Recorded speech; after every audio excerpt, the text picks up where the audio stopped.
بسم اللہ الرحمن الرحیم۔ السلام علیکم۔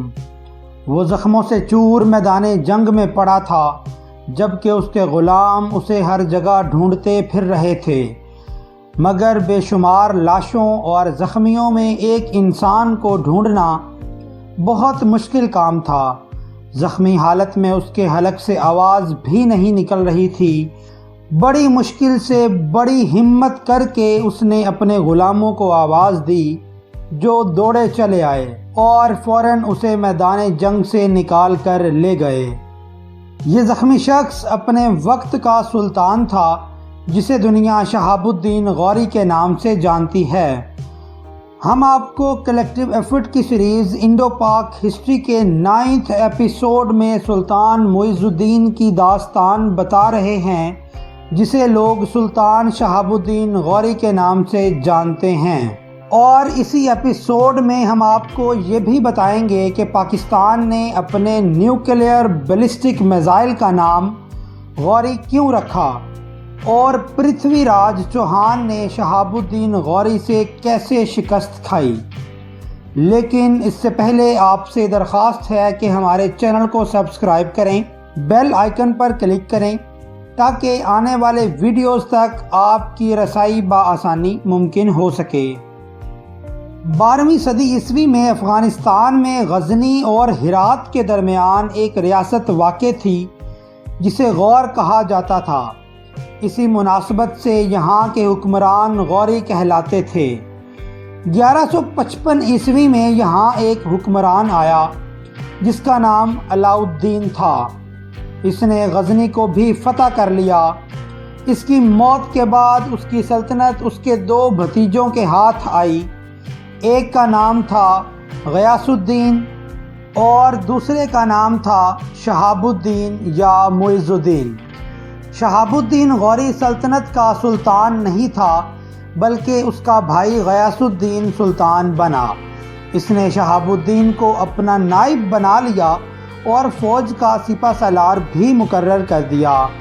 شہاب-ud-دین ایک زبردست فوجی کمانڈر تھا۔ اس نے غور کی سلطنت کو ہندوستان کے اندر بھی پھیلانا شروع کر دیا۔ سب سے پہلے اس نے ملتان پر حملہ کیا، جہاں کرامتی خاندان حکومت کر رہا تھا۔ غوری نے 1175 میں کرامتیوں کو شکست دے کر ملتان کو فتح کر لیا، پھر اچ کے قلعے کا محاصرہ کیا۔ یہاں کے راجا کا اپنی بیوی کے ساتھ اتنا زبردست جھگڑا چل رہا تھا کہ وہ اپنے شوہر کو قتل کرنے پر بھی تیار تھی۔ جب شہاب-ud-دین کو اس کے جاسوسوں نے اس جھگڑے کی خبر دی تو اس نے رانی کے پاس اپنا قاصد بھیج دیا۔ اس قاصد نے رانی کو آفر دی کہ اگر وہ قلعے پر افغانیوں کا قبضہ کروا دے تو شہاب-ud-دین اسے اپنی ملکہ بنا لے گا۔ رانی اس شرط پر مان گئی کہ شہاب-ud-دین اس کی بیٹی سے شادی کر لے۔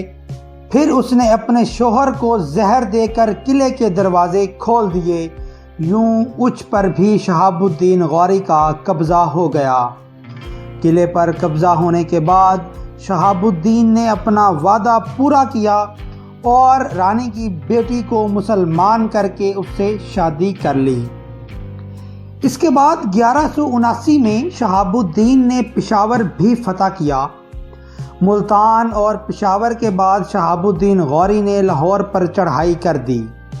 لاہور پر ان دنوں غزنی خاندان کا ایک حکمران خسرو ملک جس کا نام تھا حکومت کر رہا تھا۔ 1181 میں شہاب-ud-دین نے لاہور کا محاصرہ کیا۔ خسرو ملک نے ہتھیار ڈال دیے۔ شہاب-ud-دین نے اس پر مہربانی کی اور لاہور میں اپنا اسے گورنر مقرر کر دیا۔ لاہور فتح کرنے کے بعد شہاب-ud-دین نے سندھ پر حملہ کیا۔ سندھ کا مشہور شہر دیبل جسے محمد بن قاسم نے فتح کیا تھا، اسے غوری نے بھی فتح کیا۔ سندھ کے کئی ساحلی علاقوں کو فتح کرنے کے بعد شہاب-ud-دین غوری افغانستان واپس چلا گیا، لیکن لاہور کے گورنر خسرو ملک نے کھوکھروں اور ہندوؤں کے ساتھ اتحاد کر کے بغاوت کر دی۔ 1186 میں شہاب الدین نے پھر فوج لے کر لاہور پر چڑھائی کی۔ خسرو ملک نے کچھ روز تو قلعے میں بند رہ کر مقابلہ کیا، لیکن پھر ہتھیار ڈال دیے۔ شہاب الدین نے لاہور فتح کر کے خسرو ملک کو گورنر کے عہدے سے ہٹا دیا اور لاہور کو ملتان کے حاکم علی کرباج کے کنٹرول میں دے دیا۔ پنجاب کے بعد شہاب الدین غوری کے سامنے ایک اور بڑا چیلنج تھا، اور یہ چیلنج شمالی ہندوستان کی راجپوت سلطنت تھی۔ راجپوتوں کا سب سے بڑا راجا پرتھوی راج چوہان تھا۔ پرتھوی کی سلطنت راجستھان، مدھیہ پردیش اور اتر پردیش پر مشتمل تھی۔ پنجاب اور ہریانہ کے وہ علاقے جو ابھی شہاب الدین کے زیر اثر نہ تھے، ان پر بھی پرتھوی راج کا کنٹرول تھا۔ راجستھان کا تاریخی شہر اجمیر بھی اس کا حصہ تھا اور اس کا دارالحکومت بھی تھا۔ اب شہاب الدین کو اس راجپوت سلطنت کا مقابلہ کرنا تھا۔ 1191 کی بات ہے کہ شہاب الدین غوری نے پرتھوی راج چوہان کی سلطنت پر حملہ کر دیا۔ کہتے ہیں کہ شہاب الدین نے پہلے اجمیر میں اپنا ایک قاصد بھیجا۔ قاصد نے پرتھوی راج چوہان کو شہاب الدین کی اطاعت کرنے اور اسلام قبول کرنے کی دعوت دی۔ پرتھوی راج چوہان خود کو ایک طاقتور حکمران سمجھتا تھا، لہٰذا اس نے ان دونوں باتوں کو مسترد کر دیا۔ اب شہاب الدین غوری فوج لے کر نکلا۔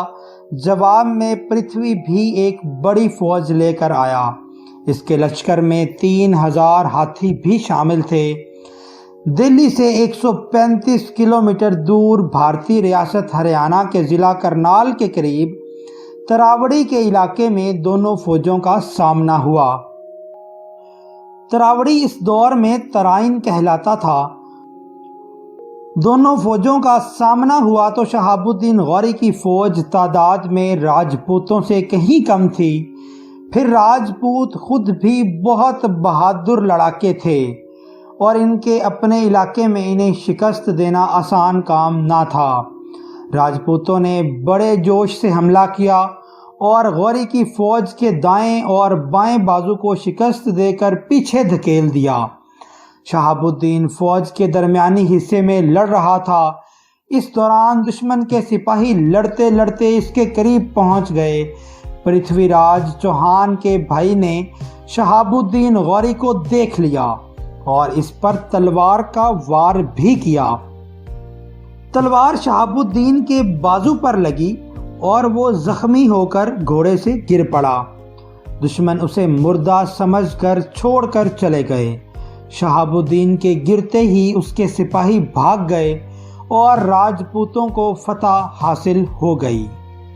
شہاب الدین کے بھاگے ہوئے سپاہیوں نے میدان جنگ سے 40 میل دور جا کر خیمے لگا لیے، لیکن کچھ غلاموں کو شہاب الدین غوری کی تلاش کے لیے واپس بھیج دیا گیا۔ جب یہ غلام میدان جنگ پہنچے تو شہاب الدین نے انہیں پہچان کر اپنے پاس بلایا۔ یوں شہاب الدین کی جان بچ گئی۔ ترائن کی شکست سے شہاب الدین کی انا پر سخت چوٹ لگی۔ اتنی سخت چوٹ اس نے قسم کھا لی کہ جب تک وہ اپنی شکست کا انتقام نہیں لیتا، نہ تو وہ کپڑے بدلے گا، نہ چارپائی پر سوئے گا اور نہ ہی اپنی کسی بیوی کی شکل دیکھے گا۔ افغانستان واپس پہنچ کر پہلے تو میدان جنگ سے بھاگنے والے اپنے سپاہیوں کو سخت سزائیں دی۔ وہ اپنی قسم اور اپنی دھن کا پکا تھا۔ اس کے زخمی جسم پر جو کپڑے تھے ان پر دوسرے کپڑے وہ پہننے لگا، لیکن وہ پھٹے پرانے کپڑے ہمیشہ اس کے جسم پر موجود ہوتے تھے۔ وہ واقعی زمین پر سوتا رہا اور حرم میں بھی جانا بند کر دیا۔ 1 سال تک جنگ کی تیاریاں ہوتی رہیں اور پھر سلطان 1,20,000 فوجیوں کے ساتھ راجپوتوں سے جنگ کرنے کے لیے روانہ ہو گیا۔ اس نے طے کر لیا کہ جس میدان جنگ میں اسے شکست ہوئی تھی وہ اسی میں اپنی شکست کا بدلہ لے گا۔ چنانچہ اس نے ترائن کے اسی علاقے کا رخ کیا جہاں وہ 1 سال پہلے زخمی ہوا تھا۔ جواب میں پرتھوی راج بھی دیگر راجپوتوں کی مشترکہ فوج کے ساتھ میدان میں نکلا۔ کہتے ہیں راجپوتوں کی فوج کی تعداد 3 لاکھ تھی۔ اگر اس تعداد کو درست مان لیا جائے تو یہ لشکر شہاب الدین غوری کی تعداد سے تقریباً 3 گنا بڑا تھا۔ دونوں لشکر ترائن کے میدان میں پھر آمنے سامنے آئے، چونکہ پرتھوی پچھلی جنگ میں شہاب الدین کو اسی جگہ پر ہرا چکا تھا، اس لیے راجپوتوں کے حوصلے بہت بلند تھے۔ جب رات ہوئی تو تمام راجپوت راجا جمع ہوئے۔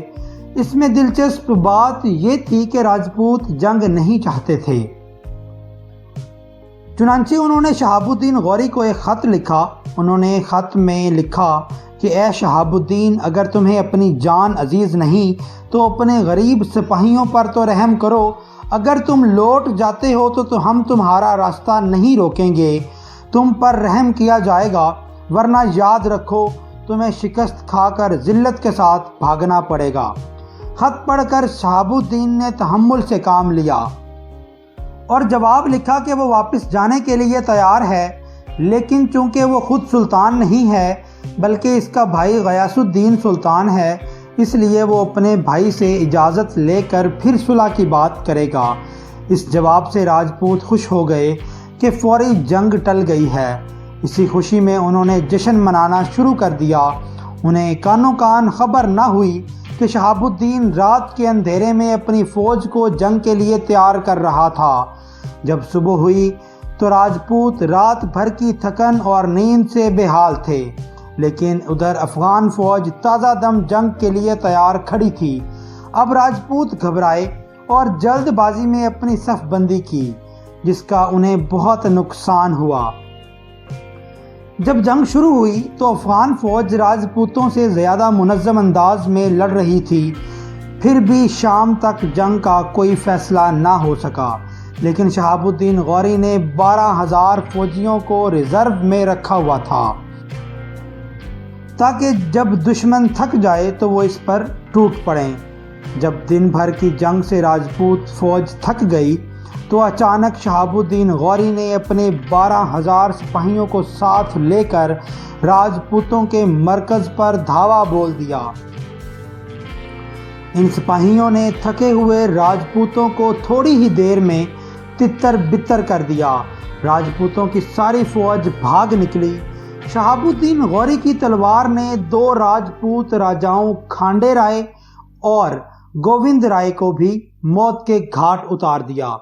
پرتھوی راج خود ایک ہاتھی پر سوار تھا۔ اس نے اتر کر بھاگنے کی کوشش کی لیکن پکڑا گیا۔ بعد میں پرتھوی راج کو قید میں ہی قتل کر دیا گیا۔ بہرحال پرتھوی راج کی موت کا واقعہ کافی متنازع ہے۔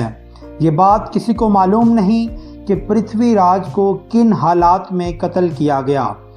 بعض مورخین کے مطابق پرتھوی راج کو اس کے دارالحکومت اجمیر لے جا کر قتل کیا گیا، کیونکہ ترائن کی فتح کے بعد دہلی اور اجمیر پر شہاب الدین غوری کا قبضہ ہو گیا تھا۔ پرتھوی راج چوہان کو آج بھی بھارت میں ہیرو مانا جاتا ہے۔ اس کی زندگی پر ڈرامے اور فلمیں بن چکی ہیں۔ بھارت میں کئی لوگ یہ بھی دعویٰ کرتے ہیں کہ پرتھوی کو دھوکے سے گرفتار کیا گیا۔ بھارت میں پرتھوی راج چوہان کو اتنا ہیرو مانا جاتا ہے کہ بھارت نے پرتھوی راج کے نام سے پرتھوی راج کی یاد میں اپنے ایک میزائل کا نام بھی پرتھوی رکھ دیا، جبکہ اس کے جواب کے اندر پاکستان نے اپنے نیوکلیئر بیلسٹک میزائل کا نام غوری رکھا، اور یہ غوری میزائل وہی غوری میزائل ہے جس سے بھارت کی ٹانگیں آج بھی لرزتی ہیں۔ دوستو، اس کے کچھ عرصے کے بعد ہندوستان کے اندر خاندان غلامہ کی حکومت سٹارٹ ہوتی ہے۔ نیکسٹ ایپیسوڈ میں بتائیں گے کہ شہاب الدین غوری کی حکومت کے بعد خاندان غلامہ نے، جن میں قطب الدین ایبک کا نام سب سے زیادہ آتا ہے، انہوں نے کس طرح سے ہندوستان پر حکومت کی۔ یہ سب کچھ آپ کو بتائیں گے نیکسٹ ایپیسوڈ میں۔ تب تک اپنا خیال رکھیے گا۔ ویڈیو اچھی لگی ہو لائک اینڈ شیئر ضرور کیجیے گا. چینل کو سبسکرائب کرنا اور بیل آئیکن پر کلک کرنا مت بھولیے گا. Thank you so much for watching. اللہ حافظ.